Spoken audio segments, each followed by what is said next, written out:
واقعی عقل مند خواتین اس بیان کو سنیں گی تو وہ جو مسکنسپشن پیدا کیا جاتا ہے کہ جناب اسلام میں عورتوں کو آزادی نہیں ہے، جناب اسلام میں عورتوں کے لیے گھٹن ہے، اللہ اکبر، ذرا پہلے اسلام سے پہلے کے حالات پڑھو اور اس کے بعد اسلام کے آنے کے بعد عورتوں کو کیا شاندار مقام میرا دین دیتا ہے۔ اللہ کے نبی نے دا بیسٹ لوگوں کی جب مثال بیان کی، بہترین لوگوں کی مثال بیان کی، تو نبی پاک فرماتے ہیں، ترمذی کی حدیث ہے، سب سے بہتر وہ ہے جو اپنے اہل کے لیے بہتر ہو، یعنی اپنی فیملی کے لیے بہتر ہو۔ اور آقا فرماتے سنو میں تم سب سے زیادہ اپنے اہل کے لیے بہتر ہوں۔ نبی پاک سب سے زیادہ اپنی فیملی کے لیے بہتر۔ نبی پاک علیہ الصلوۃ والسلام سے ایک شخص نے پوچھا، حضور شوہر پر بیوی کا کیا حق ہے؟ تو آپ نے فرمایا جب وہ کھائے یعنی شوہر کھائے تو بیوی کو کھلائے، جب لباس پہنے اسے بھی پہنائے، اس کے چہرے پر نہ مارے، اسے بدصورت نہ کہے، اور اگر سمجھانے کے لیے اس سے علیحدگی کرنی پڑے تو گھر میں ہی علیحدگی کرے۔ اللہ اکبر۔ ایک بار حضرت عمر فاروق رضی اللہ عنہ کی بارگاہ میں، سنیے کا بڑا دلچسپ واقعہ ہے۔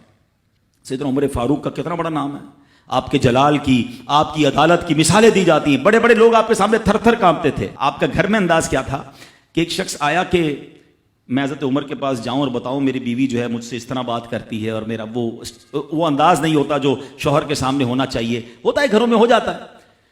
تو حضرت عمر کے دروازے پر پہنچا نا تو اندر سے اسے سیدنا عمر فاروق رضی اللہ تعالیٰ عنہ کی زوجہ ام کلثوم رضی اللہ تعالیٰ عنہ کی ناراضگی کی عالم میں گفتگو کرتے ہوئے سنا۔ وہ حضرت عمر سے بات کر رہی تھی، تو وہ شوہر سوچنے لگا کہ میں تو اپنی بیوی کی شکایت لے کر آیا تھا، حضرت کے تو گھر کا بھی معاملہ ہی ایسا ہی ہے۔ تو وہ کہتے ہیں میں واپس ہونے لگا۔ حضرت عمر نے بلا لیا، کہا کیوں آئے تھے؟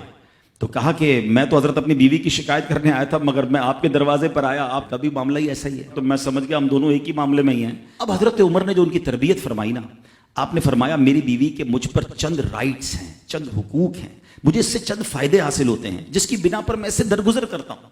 پہلا یہ کہ یہ میرے لیے جہنم کی آڑ ہے، میرا دل اس کی وجہ سے حرام کاموں سے بچا رہتا ہے۔ نمبر دو، جب میں گھر سے نکل جاتا ہوں یہ میری خزانچی بن جاتی ہے، یعنی میرے مال کی نگہبان بن جاتی ہے، میری دھوبن بن جاتی ہے، میرے کپڑے دھوتی ہے، میرے بچے کی پرورش کرتی ہے، میرے لیے روٹیاں اور کھانے پکاتی ہے۔ تو وہ شخص کہتا ہے یہ سارے فائدے تو مجھے بھی اپنی بیوی سے حاصل ہیں، تو میں تو کبھی درگزر سے کام نہیں لیتا، وہ مجھے کہتی میں اسے لڑنا شروع کر دیتا ہوں۔ کہتا آج آپ کی بات سے نصیحت مل گئی، اب میں اپنی بیوی کی چھوٹی موٹی باتوں کو میں بھی درگزر کر دوں گا۔ کتنی پیاری بات بتائی، ہم وہ ساری باتیں بھول جاتے ہیں، ایک غلطی پر پکڑ لیتے ہیں، ایک غلطی پر ڈانٹتے، ہر غلطی پر جناب ایسا نہیں ہوتا، ہر غلطی کی سزا سزائے موت نہیں ہوتی ہے، ہم غلطیاں نہیں کرتے۔